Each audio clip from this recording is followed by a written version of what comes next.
Bismillahirrahmanirrahim. Elhamdülillah. Vessalatu vesselamu ala Resulillah. Allahumma allimna ma yenfa'una ve enfa'na bima allamtana ve zidna ilmen nafi'an. Урматтуу окуучулар, биз Мухтасарул Кудри аттуу китептен сабакты улантуудабыз. Өткөн темабызда хияру ру'ят, тактап айтканда бир буюмду көрбөй туруп сатып алган болсок, кийин көргөндөн кийин бизге ылайыктуу болбой турган болсо, сыпаттары бизге жарабай турган болсо, кайтарып берүүдүн же башкача айтканда алып албоого ыктыярыбыз бар экендигинин тууралуу айттык эле. Бүгүнкү темабыз бул хиярул айб болот. Хиярул айб дегени, эгерде биз буюмду сатып алгандан кийин ошол буюмда кандайдыр бир кемчиликтер бар табыла турган болсо, сатып алганыбыздан кийин мына ошондо кайтарып берүүгө укугубуз бар, же алууга же кайтарып берүүбүзгө укугубуз бар экендиги тууралуу болот. Хоп, бисмиллахир-рахманир-рахим. Бабу хиярил айб. Темабыз эмне экен? Кемчилик болгон табылган кезде ыктыярлуу болуу тууралуу. Урматтуу окуучулар, эң биринчиден ошол хиярул айбтын өзүнүн шарттары болот. Хиярул айбта эмнеси бар экен? Өзүнүн шарттары бар. Биринчи шарт ыктыярлуу болуу үчүн шарият эске алган кемчиликтин пайда болуусу. Эгерде шарият эске алган кемчилик пайда боло турган болсо, мына ошол сооданы биз сүйлөшүлгөн акча менен алууга же болсом кайтарып берүүгө, жанагы буюмду, жанагы сооданы кайра бузууга эмнебиз бар? Укугубуз бар экендиги. Шарият эске алган кемчилик деп эмнени айтат десе, бул маселеде биз эмнеге кайтабыз? Соодегерлердин салтына кайтабыз. Эгерде соодегерлердин салты боюнча, соодегерлердин адаты боюнча жанагы кемчилик табылган буюмдун баасы түшүп кете турган болсо, анда ал шарият эске алган кемчилик болуп эсептелет. Мисалга, соодегерлердин салтында айталы, бир буюмду мен 10 сомго сатып алдым, кийин алып карасам анда бир кемчилик бар. Ошол кемчилик менен соодегерлер жанагы буюмду 8 сомго сатышат. Мына ошондой баасынын түшүүсүнө өзүнүн салымын кошо турган себеп табыла турган болсо, соодегерлердин адаты боюнча мына ошол нерсени шариятта эске алынган эмне деп аталат экен? Кемчилик деп аталат. Кыскасы, бул маселеде эмне кылат экенбиз? Соодегерлердин адатына кайтабыз. Экинчи шарты, ошол сатып жаткан кезде, соода келишими түзүлүп жаткан кезде жанагы кемчиликти сатып алган адам кардар билбей туруп алган болсо дейт. Келишим түзүлүп аткан кезде жанагы буюмда, сатылып аткан буюмда кемчилик бар экендигин билбей туруп алган болсо, мына ошондо сизге ыктыяр берилет жанагы сооданы жоюуга.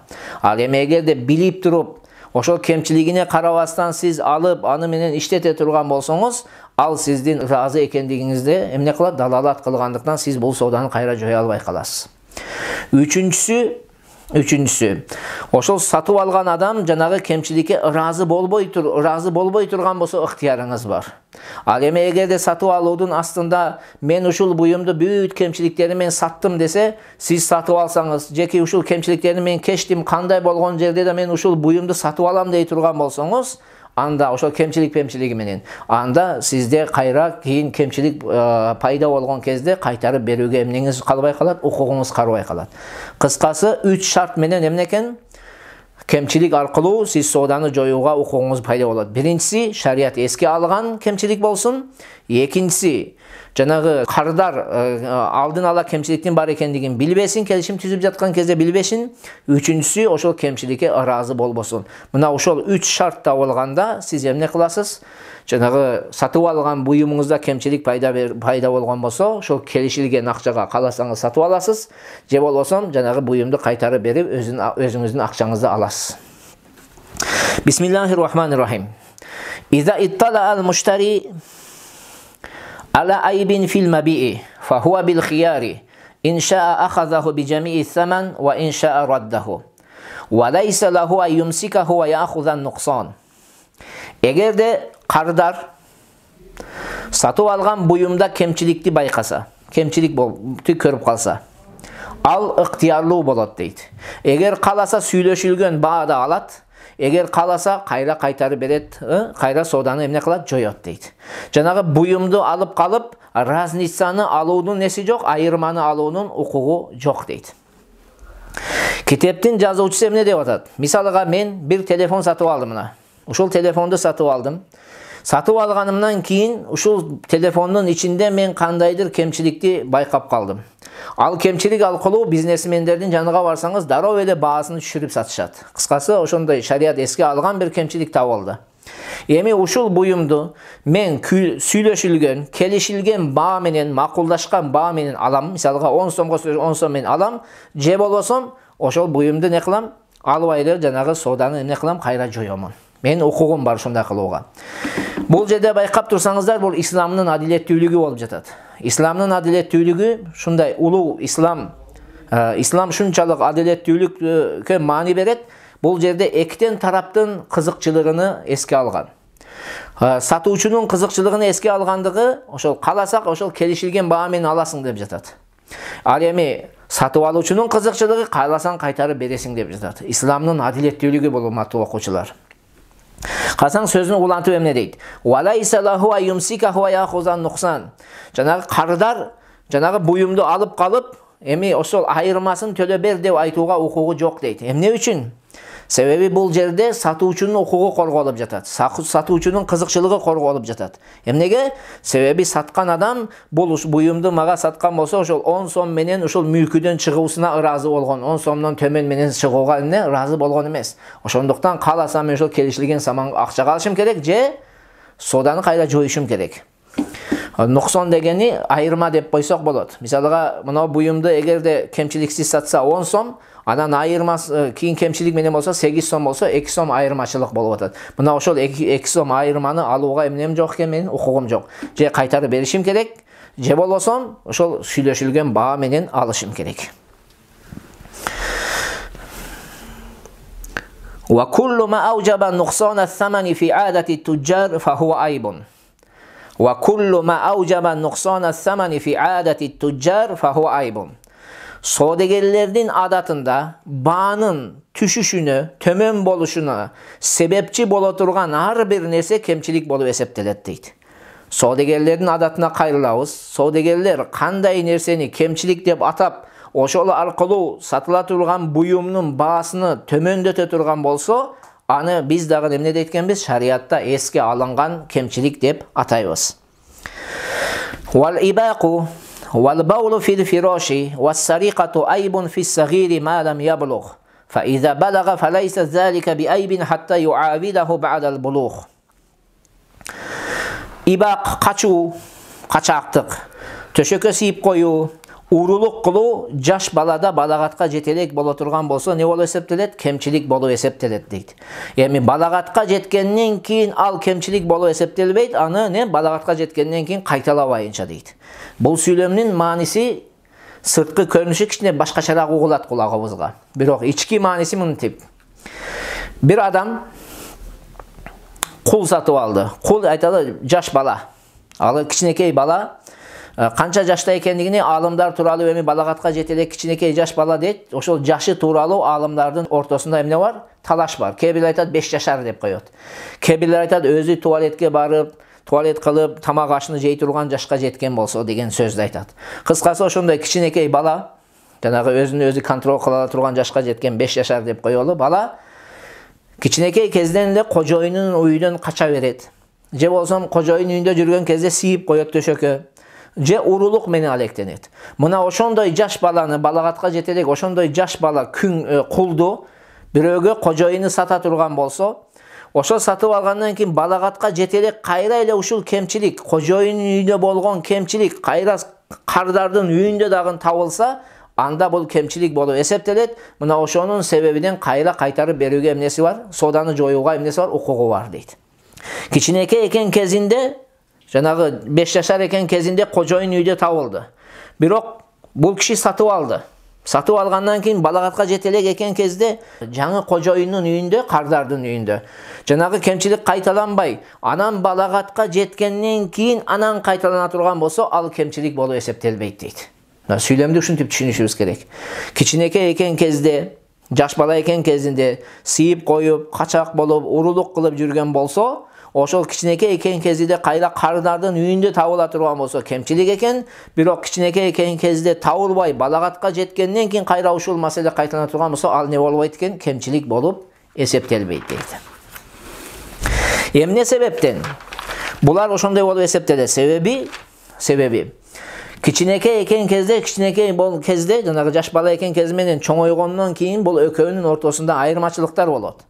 Мисалга, төшөккө сийип коюу бул кичинекей экен кезде жанагы дабарсыздыктын алсыз экендигинен болот. Өзүнү контроль кыла албай, башкара албай, дабарсыздыгы алсыз болгондуктан жаш бала сийип коет. Ал эми чоң болгондон кийин бул ичинде бир кандайдыр бир оору бар болгондуктан болот. Ал эми качак болуу, жанагы кичинекей жаш баланын кичинекей кезде кача бергендиги бул ойногон себебинен болот. Ойноп кача берет, кайра кармап келишет, ойноп качат, кайра алып келишет. Бул ошондой неме болот, ойногондуктан болот. Бирок чоңойгондон кийин бул нерсе такыр башка. Бунун жан дүйнөсүнүн бузуктугунан болот. Жан дүйнөсүнүн кирилигинен болуп эсептелет. Ошондой эле урулук дагы кичинекей экен кезинде жанагы түшүнбөгөндүктөн, акылы жетпегендиктен бир нерсени алып коюшу мүмкүн, кошунан үйдөн көтөрүп келиши мүмкүн. Бирок балагатка жеткенден кийин бул кайра эле эмне дедик? Бул кишинин жан дүйнөсүнүн караңгы, мындай кара экендигинен, жаман ойлуу экендигинен, жаман мындайча айтканда адаттары бар экендигинен болуп эсептелет. Ошондуктан жаш балалык менен балагатка жеткендикти бири-бирине эмне кылбашыбыз керек экен? Салыштырып бирдей деп баалабашыбыз керек. Вал-бахару ваз-зафару айбун фил жарияти. Вал-бахару ваз-зафару айбун фил жарияти. Бахар менен зафар күңдө кемчилик болуп эсептелет. Бахар деген сөз бул ооздун жыты. Ооздон чыккан жаман жытты бахар деп коет. Зафар дегени бул колтуктан чыккан жытты айтат. Колтуктан чыккан жыт менен ооздон чыккан жыт күңдө не болуп эсептелет экен? Бир кемчилик катарында бааланат. Себеби кээде күңдөн максат эмне болуп калат? Истифрош болуп калат. Яны шарият маселеси болуп калгандыктан ошол ал жакта не болуп калат? Кемчилик катарында бааланат. Валайса би айбин фил гулам. Бирок эркек балада эмне эмескен? Бул кемчилик болуп эсептелбейт дейт. Илля айякуна мин даин. Болгону эгерде жана жаш баланын оозундагы же колтугундагы жыттар бир ооруу себебинен боло турган болсо, такыр эле кожоюн ага жакында бир сүйлөй албай турган боло турган деңгээлде болуп калса, ошондо ал дагы эмне болуп эсептелет? Кемчилик болуп эсептелет. Эми бул жаш балада кемчилик болбогондугунун себеби балдарда негизинен. Себеби булардан максат эмне? Истихдам, кызмат кылдыруу. Бул тиги жерди тазалап кой, мына ишти мындай кылып кой деген эле максат да. Ошол себептен буларга жанагы ооз менен колтуктун жытынын көп нерсе жок, кемчилик катарында бааланбайт дейт. Вазина ва валаду зина айбун фил жарияти. Зина кылуу жана зинадан төрөлүү бул күңдө кемчилик болуп эсептелет. Жана жокоруда айтканыбыздай, күңдө кээде максат эмне болуп калат? Истифрош болуп калат, талабул валад болуп калат. Тактап айтканда ошол күңдөн мен уулду болоюн деген бир максаттар пайда болуп калат. Мына ошол себептен ал аялдын ал күңдүн зина кылгандыгы же зинадан төрөлгөн болгондугу бул чоң тоскоолдук болот. Эч бир адам өзүнүн уулунун апасыны бир сойку катарында билгиси келбейт. Мына түп-түз эле орой болсо дагы айта берели. Дунал гулам. Бирок эгерде балада ушундай боло турган болсо, бала зинадан төрөлгөн болсо же зина кылган болсо бир жолу, ал эмне болот? Өзүнүн жазасын алат, бирок ага эмне эмес? Ага кемчилик болуп эсептелбейт. Кайра кайталабайынча, мисалы, бир жолу кылган болсо, мейли жанагы жазасын алды, бүттү. Кайра ошол экинчи жолу, үчүнчү жолу ошондой ишке барбай турган болсо, ал не эмескен? Кемчилик болуп эсептелбейт. Бирок эгерде экинчи жолу кайра ошондой зинага кадам таштай турган болсо, анда бул дагы эмне болуп эсептелет? Кемчилик болуп эсептелет. Себеби кулдан болгон негизги максат аны кызмат кылдыруу. Анан кызмат кыла турган кул эртеден кечке дейин бөтөн аялдардын артынан чуркап жүрө турган кул боло турган болсо, андан көздөлгөн нерсе жок болуп калат да, ал кемчилик болуп эсептелет. Wa idha hadatha 'inda al-mushtari aybun thumma tala 'ala aybin kana 'inda al-ba'i falahu an yarji'a bi nuqsan al-aybi wa la yarudda al-mabi'a illa an yarda al-ba'i'u an ya'khuzahu bi aybihi. Эгерде кардардын жанында бир жаңы кемчилик пайда болду, андан кийин сатуучунун жанында пайда бар болгон бир кемчилик ачыкка чыкты дейт. Мына ушул сүрөттө кардар дейт жанагы кемчиликти алууга эмнеси бар? Укугу бар. Саткан буюмду кайтарып берүүгө укугу жок дейт. Болгону эгерде сатып алган адам ошол кемчилиги менен кайтарып бер десе, ошондо гана укугу бар дейт. Тактап айтканда мисал бере турган болсок, мен бир буюмду сатып алдым. Sırtından hiçbir kemçiligi yok ede bilinmedi. Birok men işletip жүрген кезде, anan men kolumdaki кезде bir kemçilik payda bola kaldı. Al kemçiliktin artıdan tigi murunku satuvçu adam jaşırgan bir kemçilik açığa çıktı. Mına uşunday bolgon кезде men kardar adamga emnem бар eкен, okugum бар. Oşol kemçiligini töletip alam. Misalga janagı birinci kardarın satuvçunun janındagı kemçilik arkылуу, misalga men 10 so'mga satып алдым да. Keyin kemçilik payda olganda 8 so'mduk tovar bolup kaldı. 2 so'm razницаны алууга эмнем бар eкен, окугум бар. Жанагы буюмду кайтарып берип, мурунку акчамды алууга эмнем жок, окугум жок. Бирок эгерде жанагы саткан адам мейли ошол кемчилиги менен алып келип бериңиz дей турган болсо, анда мен нем бар eкен, окугум бар, кайра кайтарып берүү, өзүм акчамды алууга дейт. Wa in qata al-mushtari as-sawba aw khatahu aw sabaghahu aw latta as-sawiqa bi samanin thumma tala ala aybin raja'a bi nuqsanihi wa laysa lil ba'i an ya'khudhahu bi aynihi. Egerde kardar kezdemeni satıp alıp kesti, bıçtı deyli, bizde kesti deyli, bıçtı da tikti deydi. Kezdemeni satıp alıp boyodu. Talkandı satıp alıp ağa may aralashtirip umaç jasadı. Andan keyin bir kemçilik açığa çığa turgan bolsa, anda janagı razницаны эмне кылат? Айырманы кемчилигини алат. Бирок сатуучу бул мисалда сатуучу кайранга жанагы буюмду мага өзүнү бергин деп айтууга эмнеси жок, укугу жок. Тек гана кемчиликти төлөп берүүгө укугу бар.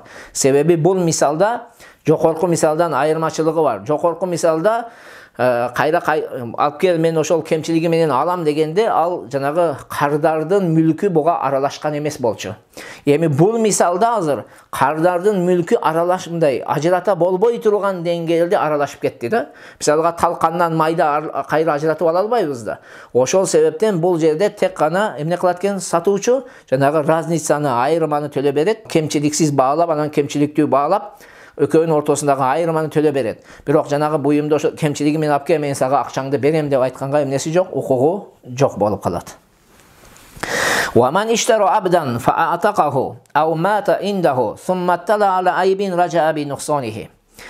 Demek kimde bir kul satıp alıp anan bekar azat kılsa. Fa'ataqahu degenden maksat ataqahu majjanan, bekar azat kıldı. Mudabbar kıldı, ummi valat kıldı deyli. Je bolsam ошо сатып алгандан кийин үйүнө келген кезде кардардын үйүндө өлдү.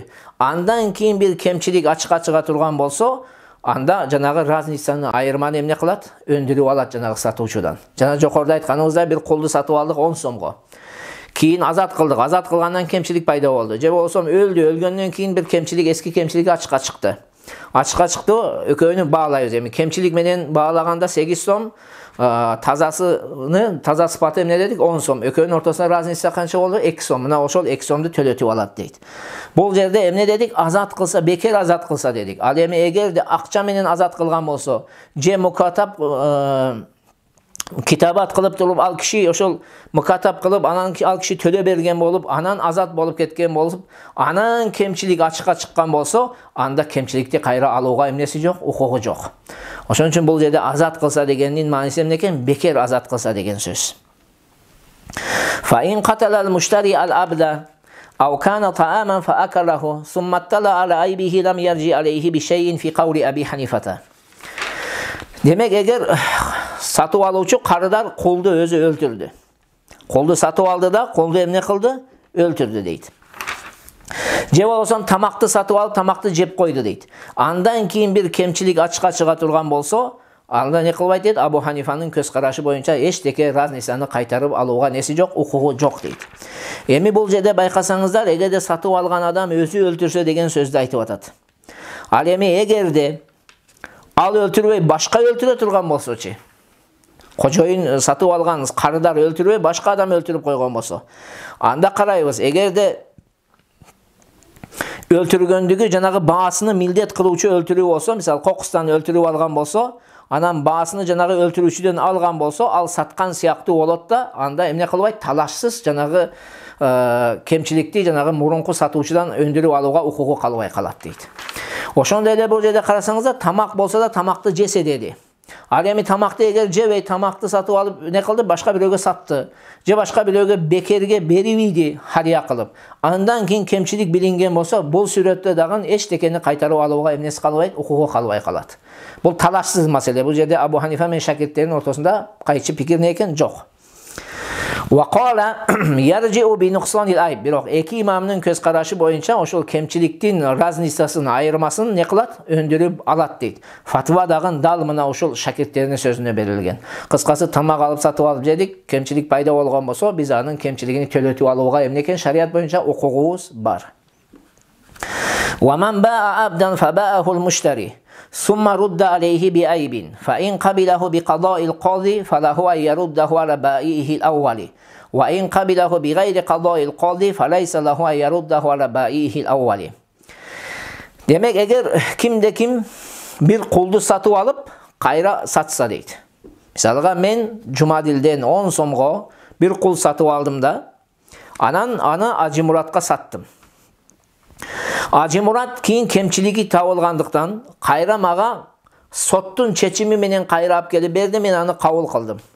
Sottun çeçimi menen kabul kılgandığım sebebinden men kayra аны emne kılууга birinci maga satkan kişiге emne kılууга ukugum var, kaytarıp berүүгө ukugum var.